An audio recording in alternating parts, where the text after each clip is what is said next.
যে আপুনি মন কৰিলে দেখিব যে চৰকাৰৰ দ্বাৰা পৰিচালিত শিক্ষা ব্যৱস্থাৰ প্ৰতি জনসাধাৰণৰ আস্থা হ্ৰাস পাইছে। আপুনি সঠিকভাৱে এটা প্ৰশ্ন উত্থাপন কৰিছে।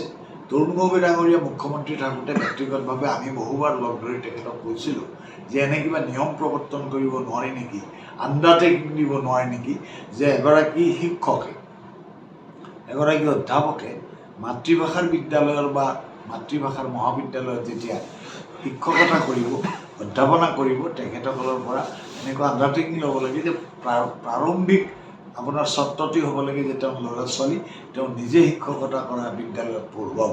কিন্তু এতিয়া বেছিভাগ শিক্ষক অধ্যাপকৰ ল'ৰা ছোৱালীয়ে আপোনাৰ তেখেতে কাম কৰা প্ৰতিষ্ঠানত পঢ়ুৱাবলৈ আগ্ৰহ প্ৰকাশ নকৰাৰ কাৰণ হ'ল তেতিয়াহ'লে এইটো অৱক্ষয়।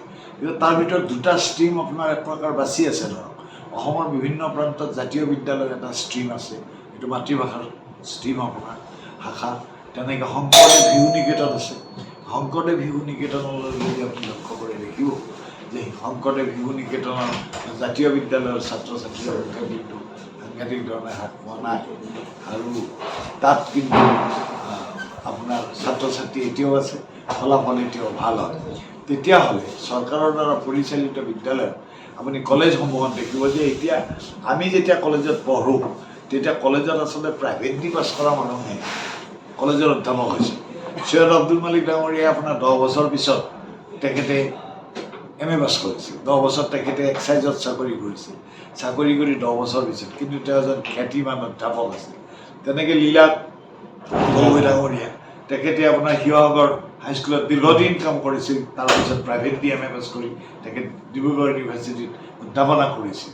গতিকে তেতিয়া দেখা যায় যে মানুহবিলাকে নিষ্ঠাৰে তেখেতৰ ল'ৰা ছোৱালী নিজেই পঢ়ে, আৰু এইটো আমাৰ জাতিৰ অনুষ্ঠান, আমাৰ অনুষ্ঠান, এই অনুষ্ঠানৰ যোগেৰে আমাৰ ল'ৰা ছোৱালী মানুহ হ'ব লাগিব, সেই আপোনাৰ ব্ৰতেৰে তেখেতসকলে নিজেই পঢ়া শুনা কৰি শিক্ষকতা কৰিছিল। এতিয়া দেখা যায় যে শেহতীয়াকৈ যিবোৰ আমাৰ অধ্যাপক, যিবোৰ শিক্ষক, টেট শিক্ষক 60% নম্বৰ পাব লাগে, নম্বৰৰ খেলাত আপোনাৰ এই মানুহবোৰ আপোনাৰ উত্তীৰ্ণ হৈছে। কলেজত আপোনাৰ প্ৰায় গ'ল্ড মেডেলিষ্ট বা প্ৰথম শ্ৰেণীৰ আগত আপোনাৰ ছেকেণ্ড ক্লাছ পাইছে।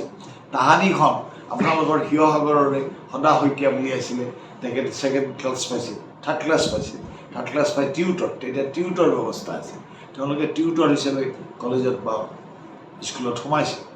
এতিয়া আপোনাৰ দেখা যায় যে প্ৰায়বোৰ অধ্যাপকে গ'ল্ড মেডেলিষ্ট, ফাৰ্ষ্ট ক্লাছ, কিন্তু ফলাফল সেই অনুপাতে ভাল নহয়। সেইকাৰণে বিশেষকৈ জিনিয়ৰ ষ্টেজত আপুনি হায়াৰ ছেকেণ্ডেৰীবিলাকত বেছি ল'ৰা ছোৱালী কমিছে গ্ৰেজুৱেটতকৈ। কাৰণ কেলৈ যে প্ৰাইভেট কলেজসমূহত সকলোতে আপোনাৰ স্নাতকোত্তৰ শ্ৰেণী নাই, কিন্তু হায়াৰ ছেকেণ্ডেৰী চবতে আছে। সেইকাৰণে হায়াৰ ছেকেণ্ডেৰী ব্যক্তিগত খণ্ডত পঢ়োৱাৰ কাৰণে অভিভাৱকসকল আগ্ৰহী হয়, কাৰণ সকলো অভিভাৱকে ভাবে তেখেত অধ্যাপকেই হওক শিক্ষকেই হওক, হয় আপুনি ঠিকেই কৈছে যে তেখেতে কাম কৰা বিদ্যালয়খনত ল'ৰা ছোৱালী পঢ়োৱাটো বাধ্যতামূলক হ'ব লাগে, কিন্তু সেই বিদ্যালয়খনৰ পৰিৱেশটো এনেকুৱা হ'ব লাগে যে তাত পঢ়ি তেওঁৰ ল'ৰাটো আপোনাৰ মানুহ হ'ব, তেওঁ মেধাৱী হ'ব, তেওঁ সৰ্বভাৰতীয় পৰ্যায়ৰ বা আন্তঃৰাষ্ট্ৰীয় পৰ্যায়ত তেওঁ যিকোনো প্ৰতিদ্বন্দ্বিতামূলক পৰীক্ষাত তেওঁলোকে আপোনাৰ উত্তীৰ্ণ হ'ব পৰাৰ সামৰ্থ্যৱান হ'ব। আজি হোজাইত ধৰক আপোনাৰ বদৰুদ্দিন আজমল পৰিয়ালে তেওঁলোকে ছুপাৰ 40 কৰিছে, তাৰপৰা আপোনাৰ 30জন ল'ৰাই আপোনাৰ হেৰি পায়, 40জনে পৰীক্ষা দিয়ে, 30জনে আপোনাৰ প্ৰতিদ্বন্দ্বিতামূলক পৰীক্ষাত তেওঁলোকে বাছনি লাভ কৰে। তেনেকৈ ধৰক আপোনাৰ ডাক্তৰ, আমাৰ সন্মানীয় মুখ্যমন্ত্ৰী ডাঙৰীয়াই কৈছে যে বিগত কেইবছৰ চৰচাপৰিৰ ইমান ডাক্তৰ হৈছে যে এনেকৈ হ'লে মই কলেজবোৰ কেলৈ পাতিম এইবুলি কৈছে। কেলৈ আমাৰ চৰচাপৰি এইকাৰণে হৈছে যে তেওঁলোকৰ অভাৱেই চব আপোনাৰ মানুহৰ হেৰি কৰে, মানে মানুহৰ জীয়াই থকাৰ বাসনাটো, আৰু মানুহ হিচাপে আত্মসন্মানেৰে জীয়াই থকাৰ বাসনাৰ দ্বাৰা মানুহ পৰিচালিত হয়। চৰচাপৰিৰ ল'ৰাটোৱে ভাবে যে মই ডাক্তৰ হ'লে মই চৰত এখন ফাৰ্মাচী কৰিও জীৱন নিৰ্বাহ কৰিব পাৰিম, মই অফিচে এনেকৈ ঘূৰি ফুৰিব নালাগে। সেইকাৰণে ব্যৱস্থাসমূহৰ পৰিৱৰ্তন কৰিব যাওঁতে এতিয়া শিক্ষাৰ ক্ষেত্ৰত যিবোৰ পৰীক্ষা নিৰীক্ষা চলিছে আপুনি হিচাপ কৰিলে দেখিব, মই যেতিয়া যিখন প্ৰাথমিক বিদ্যালয়ত পঢ়িছিলোঁ সেইখন প্ৰাথমিক বিদ্যালয়ত বছৰত 2-3বাৰকৈ SI আহিছে, DI আহিছে। আপুনি এতিয়া খবৰ ল'ব আপোনাৰ স্কুলখনলৈ কেতিয়াবা DI আহে নেকি, SI আহে নেকি। কৰ্মচাৰীৰ সংখ্যা বাঢ়িছে, কিন্তু তেওঁলোকে আপোনাৰ সেই স্কুলবোৰ পৰিদৰ্শন নকৰে। শেহতীয়াকৈ কেইবছৰমানৰ ভিতৰত চাকৰি যাব বুলি ভাবিয়েই হওক বা জাতীয় দায়িত্ব বুলিয়ে হওক কিছু সংখ্যক চৰকাৰী বিদ্যালয়ত কিন্তু আপোনাৰ এনে ফলাফল ভাল। শিৱসাগৰত কেইবাখনো উল্লেখযোগ্যভাৱে প্ৰাথমিক বিদ্যালয় আছে য'ত আপোনাৰ যথেষ্ট ভাল কৰে ল'ৰা ছোৱালী। সেইকাৰণে পৰিৱৰ্তন আহিবলৈ বাধ্য হ'ব, কাৰণ নহ'লে এতিয়া ব্যক্তিগত খণ্ডৰ যিটো প্ৰসাৰ ঘটিছে আৰু এই শিক্ষকবিলাকৰ এতিয়া চাকৰি প্ৰত্যাহ্বানৰ সন্মুখীন হৈছে।